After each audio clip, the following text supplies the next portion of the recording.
Hello friends, आप सभी को प्लांट लेडी चैनल पर स्वागत है। आज के इस वीडियो की टॉपिक में गेंदे के पौधों को बीज से कब और किस तरीके से ग्रो करना चाहिए, पौधों को ग्रो करने के लिए किस तरीके से बीज होना चाहिए, किस तरह से सॉइल मिक्स होना चाहिए जो कि पौधा काफ़ी हेल्दी तरीके से ग्रो हो सके। कुछ इस तरीके से बिल्कुल फ्री में 1000 पौधा तैयार कर सकते हैं। आज की इस वीडियो में आप लोग के साथ शेयर करूंगी। इन पौधों को ग्रो करने के लिए आपको बीज भी खरीद के लाने की ज़रूरत नहीं पड़ेगी, ना कि पौधों को नर्सरी से खरीद के लाने की ज़रूरत पड़ेगी। बहुत आसान तरीके से हज़ारों में पौधा तैयार कर सकते हैं आप अपने घर पे ही। इन पौधों को बीज से ग्रो करने से लेके पौधा कम से कम 3 से 4 इंच होने तक पूरा रिजल्ट भी आपको दिखाऊंगी। वीडियो को लास्ट तक जरूर देखिएगा। तो सबसे पहले इन पौधों को ग्रो करने के लिए हमें कुछ इस तरीके से बीज चाहिए होगी। यहाँ पे देख सकते हैं काफ़ी मैच्योर बीज है। अगर बीज अच्छी होती है, बीज से जब भी पौधों को ग्रो करते हैं तो बहुत अच्छा रिजल्ट देखने मिलती है। अगर आपके पास भी इस तरीके से सूखे हुए गेंदे के फूल होंगे, उन फूलों को लेके सीडलिंग करना चाहते हैं, पौधों को ग्रो करना चाहते हैं, ग्रो करने से पहले आपको इस तरीके से चेक कर लेना चाहिए जो सूखे फूल होती है वो मैच्योर है या नहीं है। जैसे कि कुछ इस तरीके से सूखे फूल को लेना है जो सीड्स मैच्योर होती है, डार्क ब्लैक कलर की दिखाई देती है। अगर इस तरीके से खोल के देखने के बाद अगर ब्लैक कलर की दिखाई नहीं देती है, वाइट दिखाई देती है, उन फूलों को लेके सीडलिंग नहीं करना चाहिए।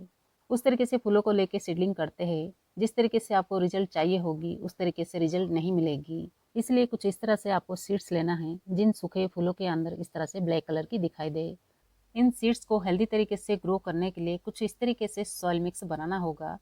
सॉइल मिक्स अगर अच्छी तरीके से बना लेते हैं आप भी 100% अच्छी रिजल्ट ले सकते हैं। जैसे कि जो गार्डन सॉइल होती है पहले से हार्ड होती है, चिकनी होती है, उस तरीके से अगर आप मिट्टी लेते हैं तो उसमें आपको सैंड मिलाना होगा। मिट्टी में जब इस सैंड मिलाते हैं मिट्टी काफ़ी भुरभुरी बनती है। इस तरह से सैंड मिलाना बहुत ज़्यादा ज़रूरी होता है। इस तरह से सैंड के अलावा आपको कंपोस्ट लेना है। अच्छा से डिकम्पोस्ट किया हुआ कंपोस्ट आपको 10% लेना है। वैसे यहाँ पे ज़्यादा मात्रा में कंपोस्ट लेने की ज़रूरत नहीं पड़ती है, थोड़ी सी मात्रा में कंपोस्ट मिलाना होता है। जैसे कि कुछ इस तरीके से सॉइल मिक्स होना चाहिए।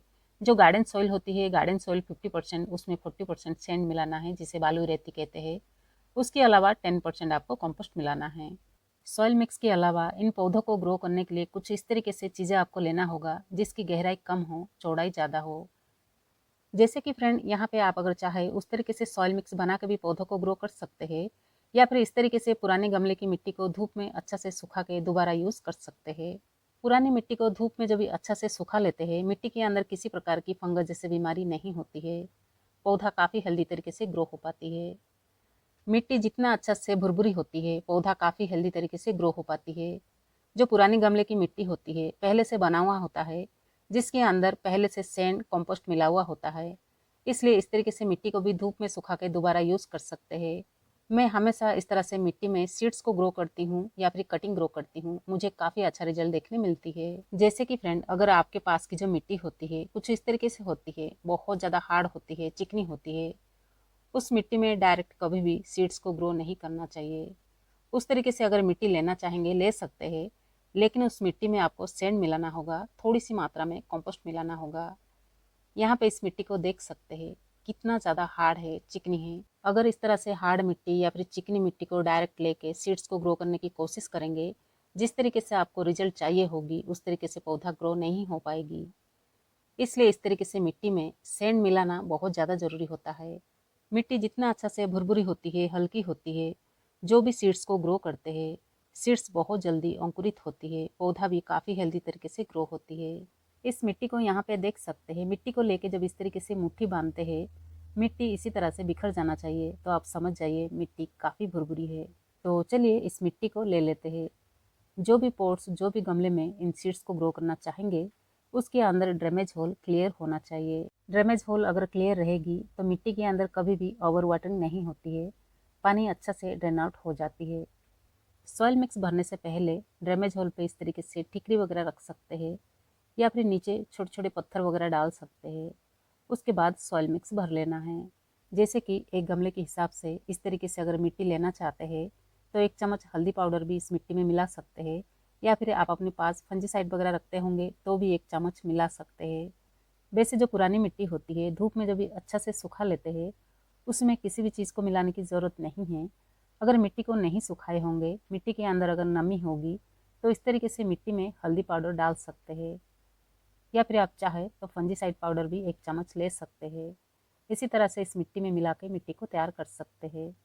या फिर अगर सॉइल मिक्स बनाए होंगे तो उसमें भी हल्दी पाउडर या फिर फंजीसाइड या फिर नीम खली भी मिलाना चाहेंगे, मिला सकते हैं। मिट्टी को अगर अच्छा से बनाते हैं तो बीज भी काफ़ी हेल्दी तरीके से अंकुरित होती है। जैसे कि फ्रेंड, यहाँ पर जो ये बीज है, मैंने इन बीजों को खरीद के नहीं लाई हूँ।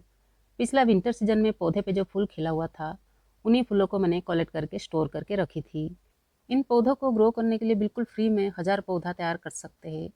उसके लिए जब पिछला विंटर सीजन में जब पौधे पे फूल खिला हुआ होता है, कुछ फूलों को पौधे पे ही सूखने देना चाहिए। जब भी पौधे पे फूल अच्छा से सूख जाती है, उसके बाद उन सूखे फूल को जब भी पौधों से निकाल के स्टोर करते हैं, उन बीजों को लेके जब भी पौधा ग्रो करते हैं, पौधा काफ़ी हेल्दी तरीके से पूरी तरह से ग्रो होती है। मैं इसी तरह से इन पौधों से ही सीड्स को कलेक्ट कर लेती हूँ, जिसकी वजह से इन पौधों को मुझे बाहर से लाने की ज़रूरत नहीं पड़ती है।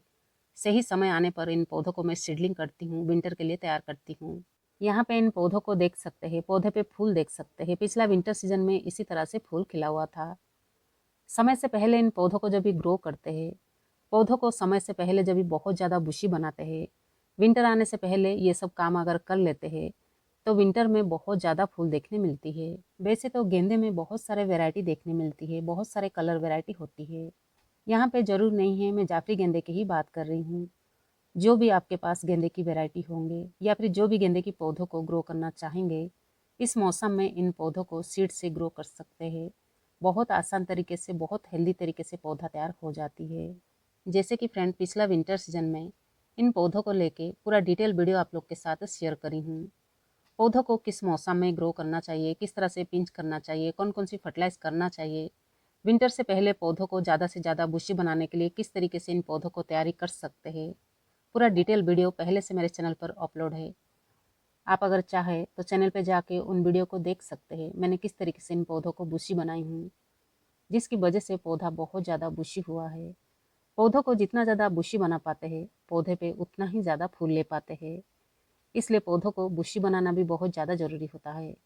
उसके लिए पौधों को जब भी समय से पहले सीडलिंग करते हैं, पौधों को इस तरह से बुशी बनाने के लिए समय मिल जाती है, जो कि विंटर से पहले पौधा बहुत ज़्यादा बुशी होती है।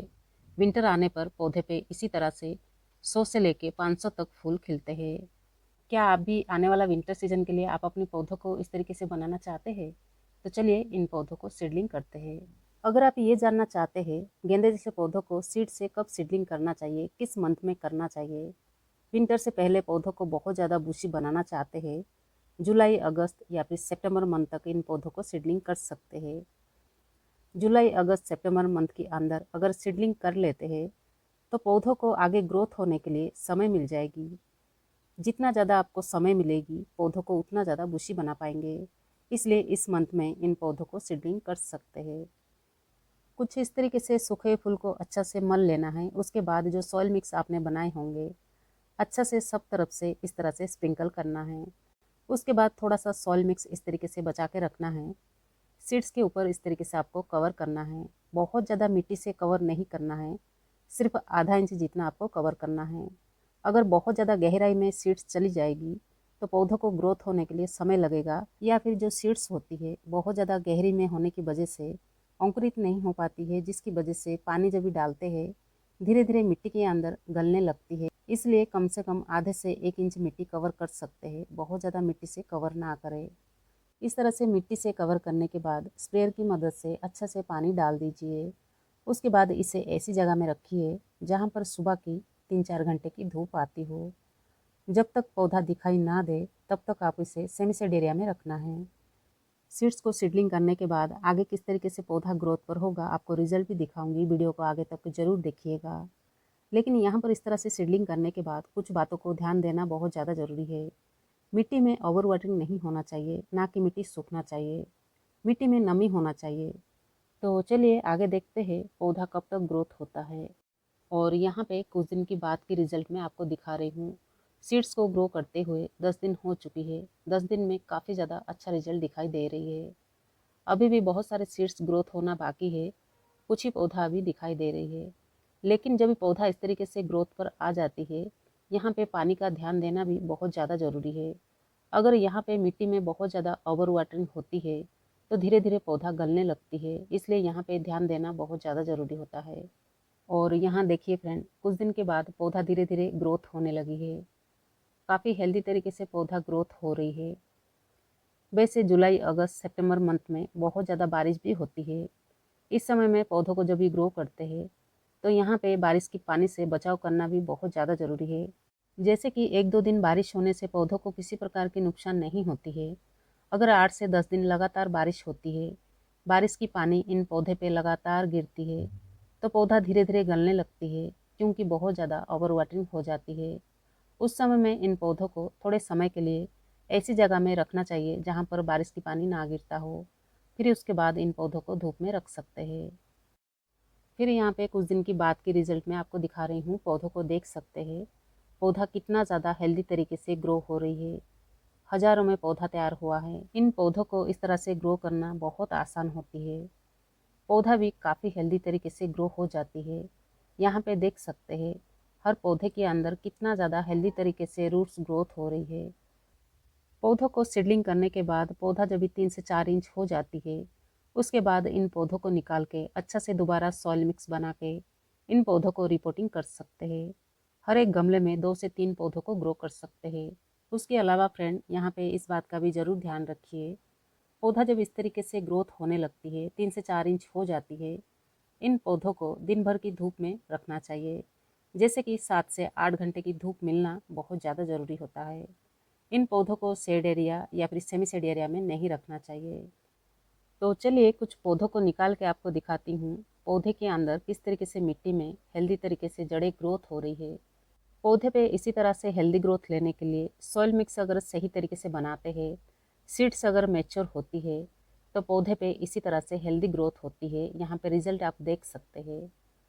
हर एक पौधे के अंदर काफ़ी हेल्दी तरीके से जड़ें ग्रोथ हो रही है। इन पौधों को इसी तरह से निकाल के अच्छे से सॉइल मिक्स बना के इन पौधों को रिपोर्टिंग कर लीजिए। आगे इन पौधों को जब भी रिपोर्टिंग करेंगे, समय समय पे पिंच करना, खाद फर्टिलाइजर करना भी बहुत ज़्यादा ज़रूरी होता है। इसी तरह से इन सब बातों को ध्यान में रखते हुए आप अपने घर पे ही इन पौधों को सीड से ग्रो करना चाहते हैं, बहुत आसान तरीके से ग्रो कर सकते हैं। तो चलिए फ्रेंड, आज की इस वीडियो को यहीं ख़त्म करते हैं। वीडियो अगर पसंद आई हो, वीडियो को लाइक करना ना भूलिए। अगर आप इस चैनल पर पहली बार होंगे, चैनल को सब्सक्राइब ज़रूर कीजिएगा। आगे भी इसी तरह से गार्डनिंग से रिलेटेड वीडियो वगैरह आपको देखने मिलेगी।